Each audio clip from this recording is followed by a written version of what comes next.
বিএনপির স্থায়ী কমিটির সদস্য সালাউদ্দিন আহমেদ বলেছেন, জাতীয় সংসদের সার্বভৌমত্বকে খর্ব করার মতো কোনো প্রস্তাব বা কোনো আরোপিত বিষয় থাকতে পারে না। স্বাক্ষরিত জুলাই জাতীয় সনদ প্রতিপালনে বিএনপি প্রতিশ্রুতিবদ্ধ জানিয়ে তিনি জানান, এর বাইরে জবরদস্তিমূলক কোনো প্রস্তাব দেওয়া হলে সেটা জনগণ বিবেচনা করবে। সকালে জাতীয় জাদুঘরের সামনে নারী ও শিশু অধিকার ফোরামের মৌন মিছিল ও সমাবেশে তিনি একথা বলেন।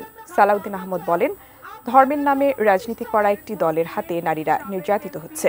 সেই দল বলছে নারীদের কর্মঘণ্টা কমিয়ে দেবে, এতে নারীরা কর্মসংস্থান হারাবে মন্তব্য করে তিনি বলেন, যারা এসব কথা বলছে তারা চায় নারীদের ঘরে আবদ্ধ রাখতে।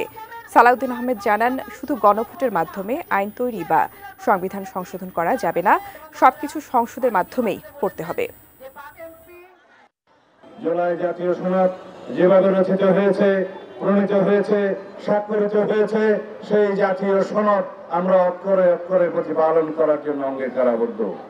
এর বাইরে চাপিয়ে দেয়া, জবরদস্তিমূলক আর যে কোনো প্রস্তাব যদি দেওয়া হয় সেটা জনগণ বিবেচনা করবে। বাংলাদেশে সেই জাতীয় সংসদের সার্বভৌমত্ব যাতে খর্ব না হয় সেজন্য আমরা কোনো আরোপিত আইন দিয়ে, আদেশ দিয়ে, যে কোনো রকমের জবরদস্তিমূলক প্রস্তাব দিয়ে জাতীয় সংসদের সার্বভৌমত্বকে আমরা হস্তক্ষেপ করাতে দিতে চাই না।